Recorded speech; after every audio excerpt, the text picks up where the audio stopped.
Velkommen til. Vi har besluttet at lave en lille video for at introducere det her skema, vi har lavet som en vejledning til, når I står derhjemme og skruer i jeres maskiner i forhold til, hvad man skal være opmærksom på, når man for eksempel skifter udstødning osv. Så nu vil vi prøve at opstille en fiktiv opsætning af, hvad man kan finde på at sætte på sin scooter, og så ligesom tage en snak om, hvad skal man være opmærksom på, hvad man eventuelt skal justere, og hvorfor kan det være en god idé, eller er det en god idé. Så følg med, så prøver vi at nå rundt om det hele, og forhåbentlig bliver vi alle sammen lidt klogere.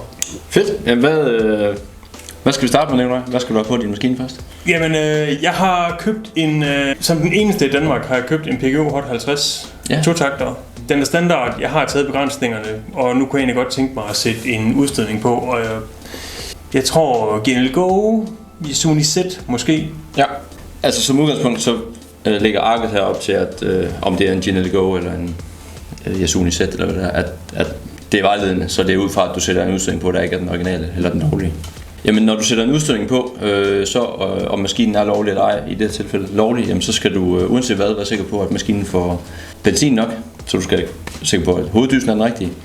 Du skal formentlig ændre dine ruller i variatoren, så du får den rigtige vægt i forhold til at konstant holde det rigtige tryk på remmen, hvis man kan sige sådan, så den altid arbejder bedst muligt.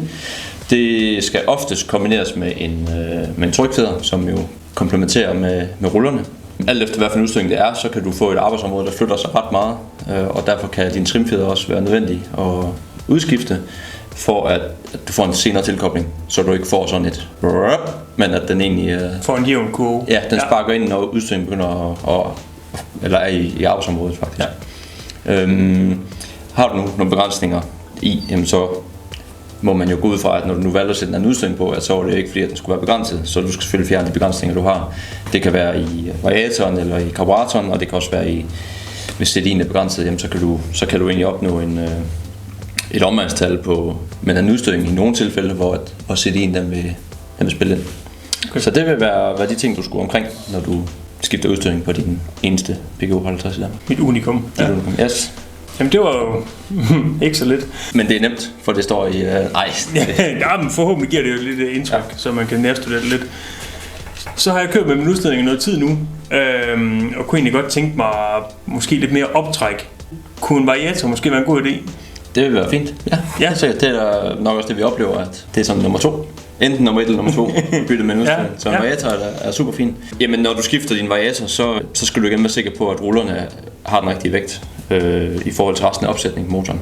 Hvorfor er det, de eventuelt ændrer sig ved at for eksempel sætte en Melos i multivar på, eller en Polini High Speed kontra en standard? Hvorfor er det ikke bare den samme vægt?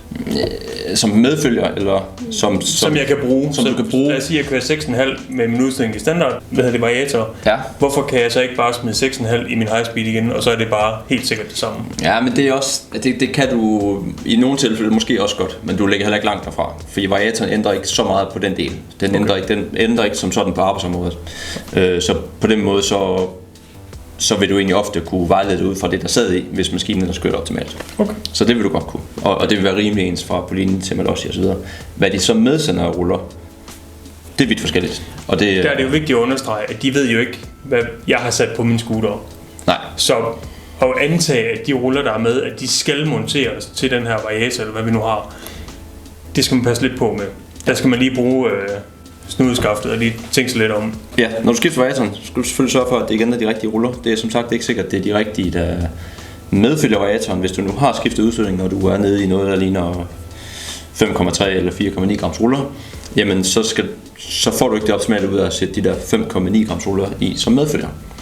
Så det du skal være opmærksom på, det er, at du finder den rigtige størrelse. Der er 4 forskellige størrelser. 3 eller 2 rigtig gængse størrelser, men den rigtige størrelse til det, som variatoren nu kører med.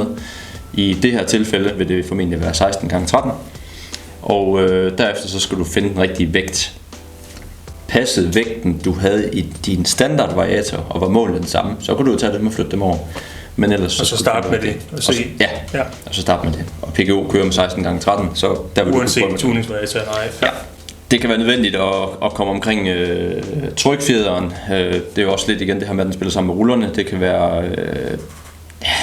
nødvendigt at komme omkring trimfjederne. Det er meget vejledende, vil jeg sige. Kileremmen, jamen det er nok mere ud fra, at hvis variatoren har været meget slidt, eller kileremmen har været meget slidt, så er det ligesom i mange andre tilfælde skift begge dele på samme tid.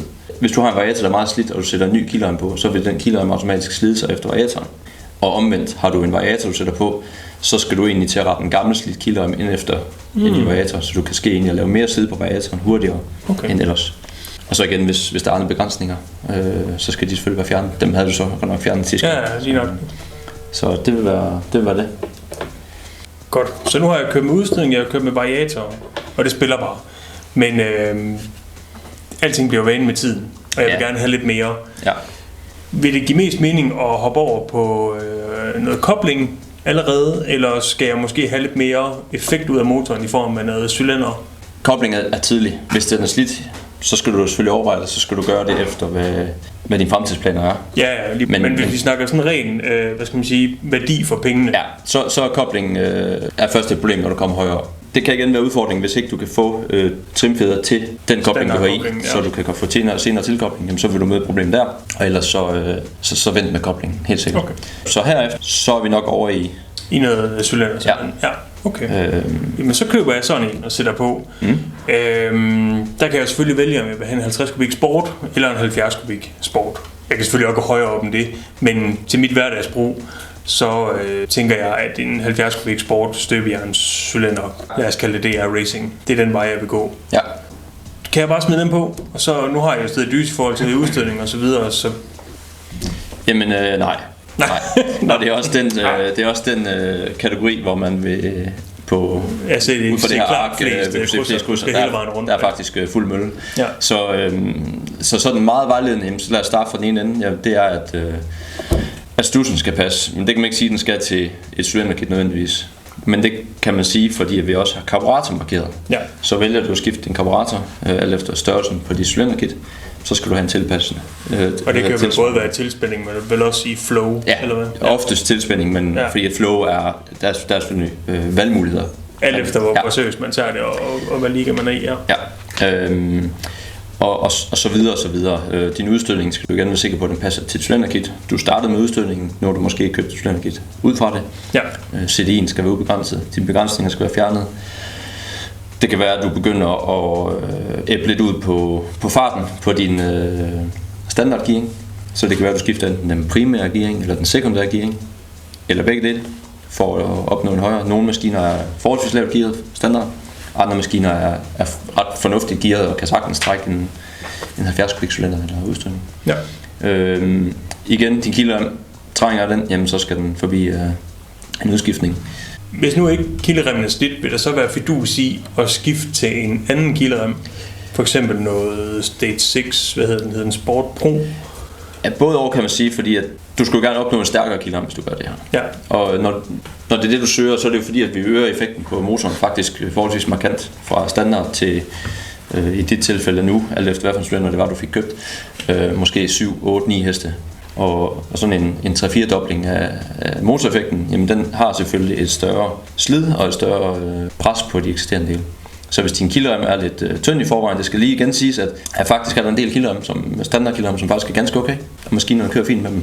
Der er det nok lidt mere styrken på sigt. Så det er det, man skal gå ud fra, når man kigger på det. Det er ikke så meget med, om der er decideret effekt at hente på ved at bare skifte remmen. Nej, så er du over i finesserne med, at du får en rem, der er lige en lille bitte smule længere, men der skal du altså være, der burde vi næsten... Der er det marginale her spil. Ja, og så er du nede i den, der hedder pro-tuning, hvis man kan sige sådan, fordi der er det nede i marginalen. Ja. Okay. Jamen, og når du nu har været omkring karburator, du har været omkring stus og de her ting, jamen, så kan det være, at du vil have et andet luftfilter.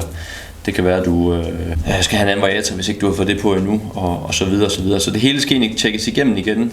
Derfor hoveddys igen, den er markeret. Der er selvfølgelig både ud fra, at du kan være, at du kører videre med standard karburator, hvis den er stor nok. Det kan også være, at du vælger at skifte karburator, men så skal du stadigvæk have fokus på hoveddysen. Så du skal være opmærksom på hele paletten, der ligger i bunden her. Og det er derfor, at faktisk alle sammen er markeret i den kategori, der hedder cylinder. Det er et stort indgreb på motoren, så du er nødt til at lige tjekke alle baserne.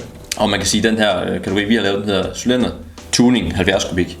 Men det kan jo være alt fra en Polini Sport, ikke? Sport til Stage 6 Racing Mark 2 til Polini Big Illusion, vandkølet. Og det er klart, der er forskellige ting, men du skal jo stadigvæk forbi de samme punkter. Ja, det skal du. Og du kan springe nogle flere af dem over, jo lavere du er, hvis man kan sige sådan. Ja. Okay, yes. nok. Så det var din slænder nu. Nu er du ved at være... Nu er den ved at være trimmet godt ind.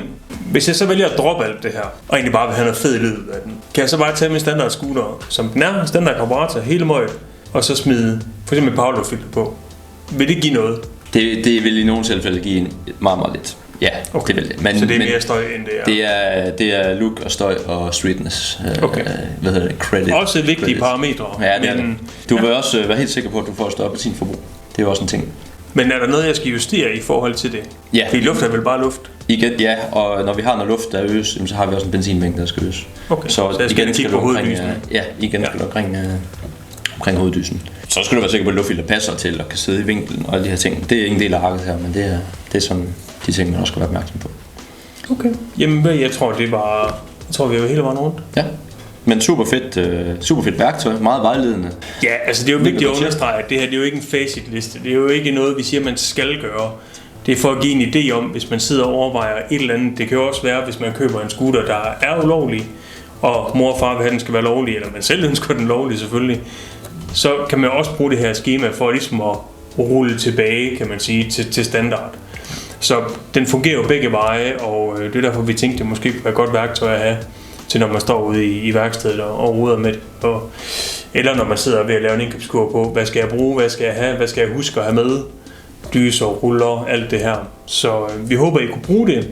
Og indtil næste gang, pas på jer selv. Ses!